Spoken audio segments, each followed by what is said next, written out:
Hello and welcome back. Welcome back, film fans. Given that I not long wrapped up, well, it was a couple of weeks ago now, wasn't it, when I wrapped up my series of the 10 movie franchises that, given that I'm a cinephile and a film fan, that I'm kind of meant to love, but I just don't. I'm either indifferent towards them or I hate them. I thought it got me reflecting on how much of it really I could kind of critically justify it and try and say why, aesthetically speaking, I don't like these films, or, and try and like really critically take them to task. And in some cases, I think I did an okay job of doing that. And I think those reasons hold and stand up, and that's what I believe in. But part of it really all just comes down to, a lot of it comes down to taste and preferences, doesn't it? The kind of things where there's kind of no entry point for us. And the films just don't cater to our tastes. Now, I like to think as I've gotten older, as you get older, your tastes kind of refine and you know what you like more. That's kind of what wisdom is, I suppose. You know what you like, you know what you don't like. But at the same time, I think in many ways, at least for me, I won't speak for anyone else, I've got more open-minded. So, like I say, your tastes get refined, but also paradoxically they kind of get more open-minded at the same time. I've always been kind of open-minded when it comes to film, particularly when I really kind of became a cinephile in my teens. However, in regards to like taste and preferences, like I said, it really got me thinking about how much of those franchises that I named are kind of indicative of larger blind spots. And that's what brought me to make this video to you today. So what I want to talk about with you guys is those kind of cinematic blind spots that we have, where we, even though we might like really delve deep into the kind of like cinematic terrain, that is kind of cinema at large, what are those terrains that are kind of far less traversed and well traveled that we don't dare go? Those are the blind spots. And there are different reasons for this. It could be again down to what we think we don't like, where we have that refinement of taste and we think, what, I know I'm not going to like this. So, it's just not for me. I'm not going to watch it. And some of it is for other reasons, where it could be, for example, we have watched it and then we formulate an opinion based upon it. And this is going to cover different things. This could be like, it could be certain directors, certain films, or certain subgenres. So I thought I kind of made a rough list. It's not in any order. There's not like a set amount, like 10 or 5. I think it's just in between. I think I've got like a list of 7 different things of examples that kind of first came into my head of real kind of what I consider major cinematic blind spots for me. And you can put yours in the comments as well. And you, of course, can let me know whether you agree with mine or whether you actually really don't understand why I have these blind spots. You might really disagree with them. So the first thing I wanted to talk about, of course, the first blind spot is, because I addressed kind of why I really don't like Marvel movies in my last video, it's kind of indicative of that larger blind spot, which is superhero movies, particularly 21st century superhero movies, so post-2000 really. That is for me a major cinematic blind spot. And I suppose that's most indicated or most indicative of the fact that the amount of people that do like these movies, and like I say, in my kind of like social circle, I'm the film guy, but how many times I'm kind of absent or alienated from the discussion when that's what everyone wants to talk about. And the reason why this is, of course, a blind spot is not just that fact, but they might as well be talking a foreign language, as far as I'm concerned. When they're talking about the latest Spider-Man or the which Avengers, and that, to me, it's all just one big kind of ball of, I was going to say ball of shit, but one big ball of just, it's all a bit congealed mess to me. I don't know what's what from what, okay? And like I said in the video, when I was addressing Marvel, to me, I mean, those movies, the reason why I don't like them is because they represent everything that I think cinema, that I don't like about film. Or I should phrase that better. They represent everything to me that cinema, that everything that I love about cinema, these things aren't. They're the opposite.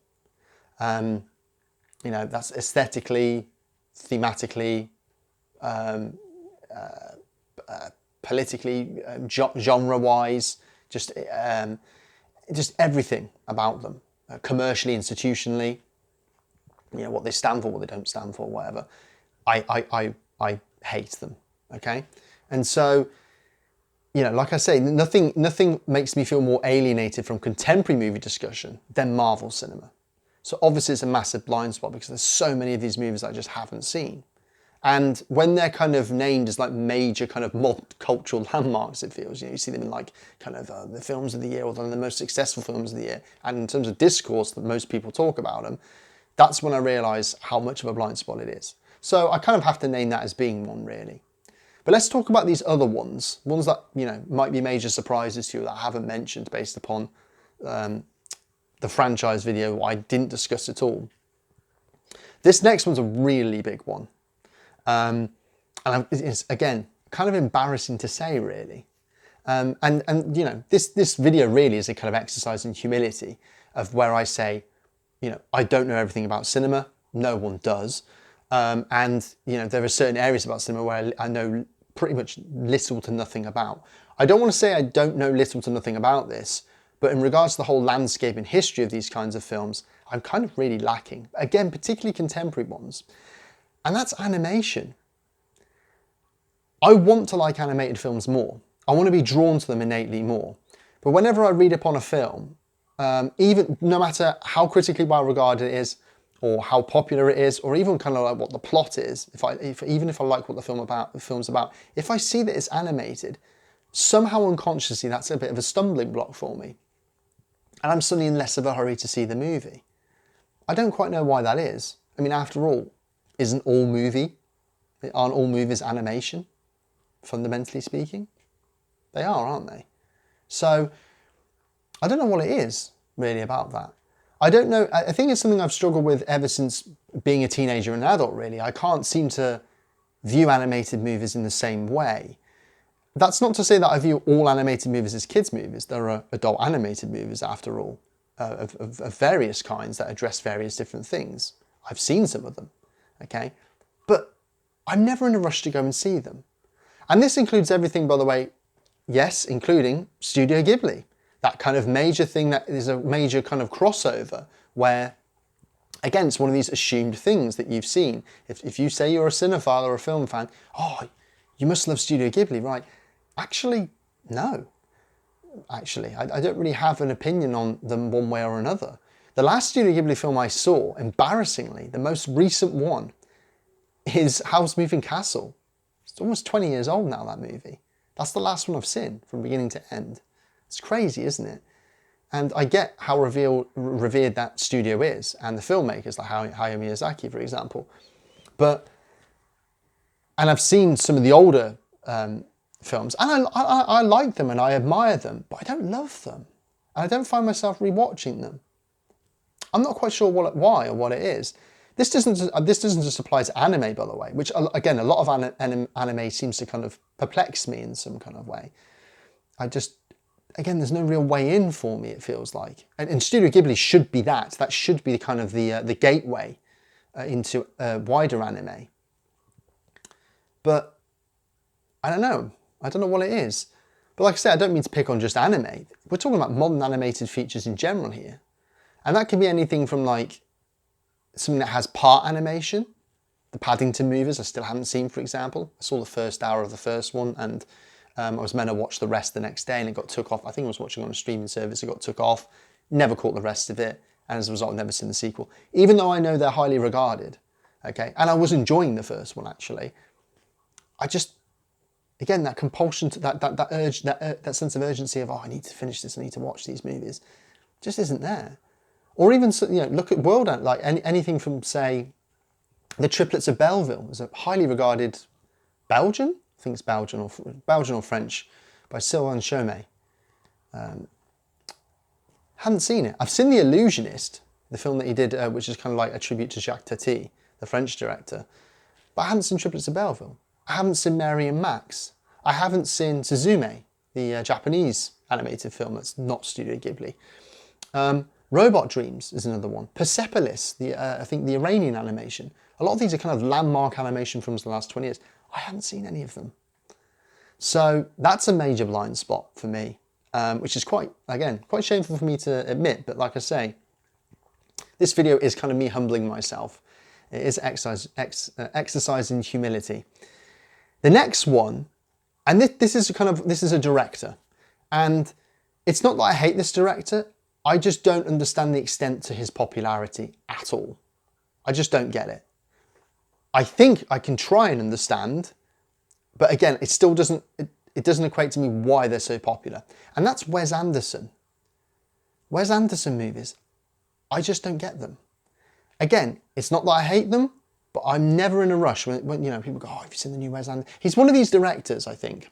There's a handful of 3 or 4 directors that, again, on the assumption that you're a cinephile, people will always ask you, oh, you must be a fan of this director, right? Or what do you think of the latest? You know, and it's one of these 4 people: Quentin Tarantino, Christopher Nolan, Wes Anderson, and recently Denis Villeneuve. Those are the 4 directors which, like, oh, you know, you flex your muscles a bit if you're talking about those directors, or at least you think you do. But to me, they're the kind of what people think a film nerd likes, but really a lot of us kind of don't like many of their movies, maybe, perhaps. In the case of Wes Anderson, I think he isn't, I don't even want to call him an acquired taste, because I think you either just take to him or you don't. Kind of a Marmite filmmaker, I think. But, like I said, I don't hate his movies, necessarily. But I do have issues with them. And I do find the process of watching them, like, I haven't hated any of his movies that I've seen, and I've seen probably about 50% of his films. Never in a rush to go and see the latest, so of course I haven't seen his last 2 films now. I haven't seen The French Dispatch, and I haven't seen Asteroid City. And like I say, I have several kind of issues with his movies. Part of it is I find the process of watching his movies, and a lot of them aren't really that long. Some of them are kind of 90, 95, you know, an hour, 40 minutes long. I find them quite exhausting to sit through, actually. And I think it's because after 10 minutes, I know what I'm getting. I've had a piece of it. I've had kind of what's on view, what's on selection, and I don't want any more. It's like having a nice big chocolate fudge cake put in front of you. You have a slice of it. Yeah, tastes very nice, but it's full. Well, I'm full now. I don't want the whole cake. But a Wes Anderson movie is the whole cake, and it's just too much. It looks lovely, tastes delicious, but I don't want the whole cake. And I feel like that's what watching a Wes Anderson movie is to me. I find his style, I think it says something that his style has become like a massive meme, you know, the kind of literally Wes Anderson meme that was going around on Instagram, where people would, you know, finding shots or taking their own photos of that could be in a Wes Anderson movie. I think that's quite telling, that's how easy his kind of, or how he kind of is just flat surface in style, really.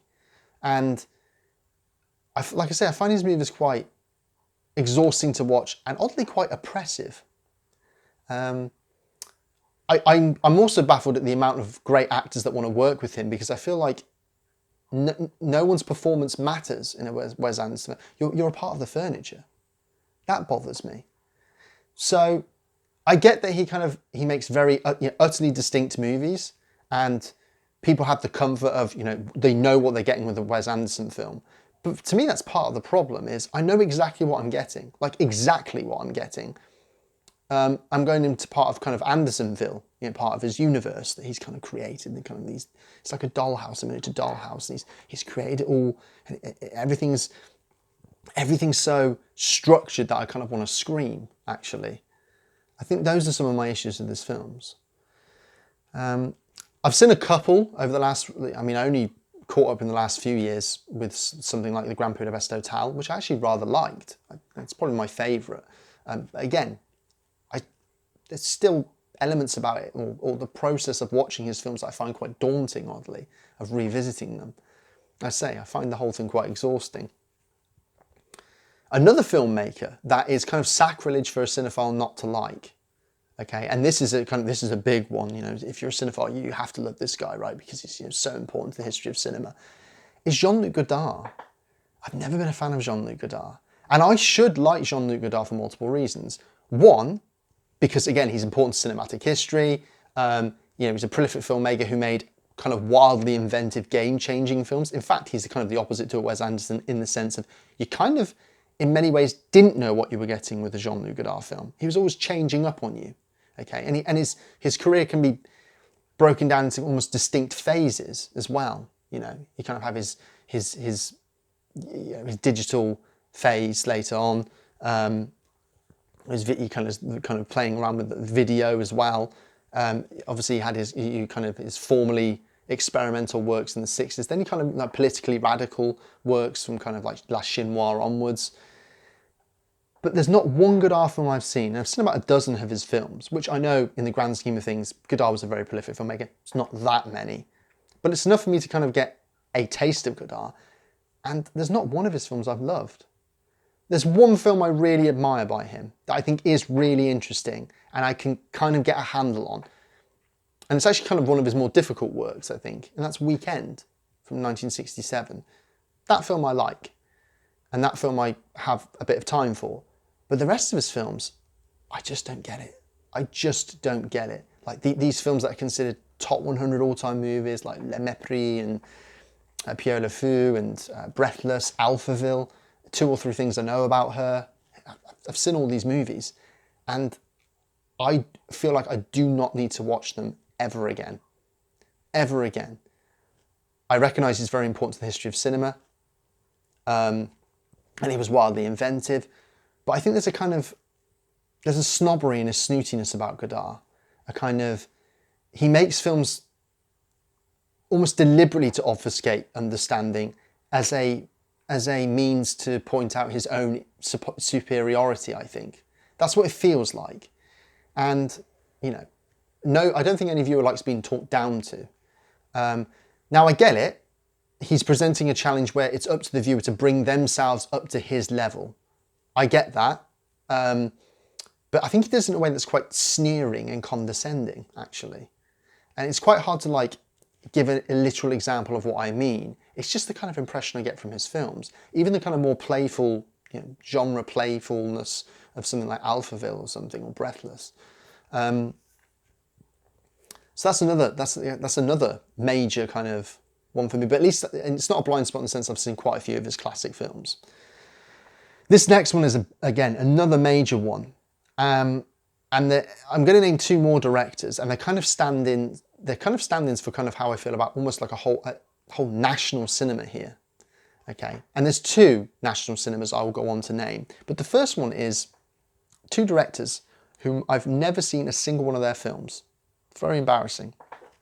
Major blind spots for me. And that's Federico Fellini, and Luchino Visconti, two Italian filmmakers. Never seen a single one of their films. And it's something about their films from what I've read and what I've seen clips of that tells me I really won't take to their films. I know that's bad. I know I should just kind of man up and watch them, I suppose. But yeah, I've never seen a single one of their films, and they've made some classics apparently. So they are major blind spots for me. And the reason why they're stand-ins is because I'm kind of bad with Italian cinema. And it's not even a conscious thing. I don't consciously avoid Italian films. But when I actually look back, I'm not a big fan of Italian horror. Modern Italian cinema, I'm kind of quite bad on. I've seen quite a few of Paolo Sorrentino's films, and there's a couple of other films I've seen as well from Italy. I'm a huge fan of Michelangelo Framatino, who's an Italian director. I think he made one of the great films of the last 10 years, well, 15 years now, La Quattro Volte. And that's a fantastic film. I think that's a masterpiece. But in terms of Italian cinema, real blind spot for me. And I don't know what it is. I think I know what it is when it comes to Italian horror and giallo films. I think a lot of that is to do with the kind of the dubbing. Really takes me out of the films, and I've not seen a giallo film yet that I love. Sorry, but I could probably address that in a separate video actually, my issues with kind of giallo. But yeah, Italian cinema as a whole, but particularly Fellini and Visconti, I'm pretty bad on. Antonioni, seen a few of his films, most of his classic films, but I'm not a big fan of Antonioni either. Some films more than others, but he's not one of my favourites. And the final one I wanted to mention is a kind of, it's a whole genre really of, and this probably shows how much of a kind of morbid bastard I am really, and miserable that I am. It's comedy, but in particular modern comedies. I went through a kind of list of kind of the most notable modern comedies of the last 20 years, and the amount that I hadn't seen is staggering. Okay, I'm just going to just run off a few that I haven't seen quickly. Okay, so 40-Year-Old Virgin, Superbad, Knocked Up, Zoolander, The Hangover, Mean Girls, Bad Santa, Elf, Napoleon Dynamite, Team America. Team America, incidentally, The Guardian named one of the three, I think it was the third best film of the noughties. They voted it in as. Right? Never seen any of those films that I've just listed. Like I say, I don't know if that makes me out to be a kind of some kind of miserabilist. Maybe. I think it's also something to do with the kind of humour that I do like. Outright comedies for me don't usually hit the spot. I have really dark humour. I've found more black comedies. If I did a list of my favourite comedies, it would look really odd. Because I think it would be films that wouldn't traditionally be perceived as comedies. But again, I might have to do a separate video on the kind of the comedies that I do like. But I don't know what it is about modern comedy. I think they're all of kind of a similar vernacular and style that just really irritates me or doesn't appeal to me. And a lot of them feature actors that I just don't gravitate towards. I'm not a fan of Will Ferrell, for example. I'm not a huge fan of Adam Sandler, for example. Not a fan of Ben Stiller. Like I said, some of the films of theirs that I have seen, I don't like. Some of these films that I consider classics that I've seen perplex me. I don't get it at all. So yeah, that's another huge blind spot. I probably need to do a kind of masochistic film program for myself where I watch all of these comedies in the space of 2 weeks and see if I'm still alive at the end of it. We'll see, because I just know I'd probably hate that, but it might be interesting to see the results and then tell you guys what I thought of each one of them maybe. Well, I'm not going to do that anytime soon. It's just an idea. But yeah, those are my major blind spots. So I've named kind of some major kind of revered world cinema filmmakers, you know, kind of cineast favourites, you know, your kind of Goddards, your Fellinis, Viscontis. I've named critical darlings of today, like really popular filmmakers like Wes Anderson.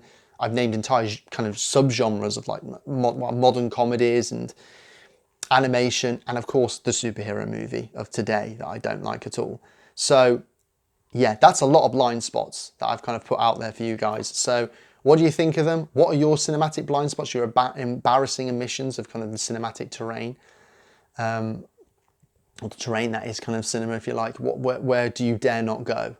Let me know in the comments. If you've liked this, of course, like the video, subscribe. And as always, guys, I will see you on the next one. Take care.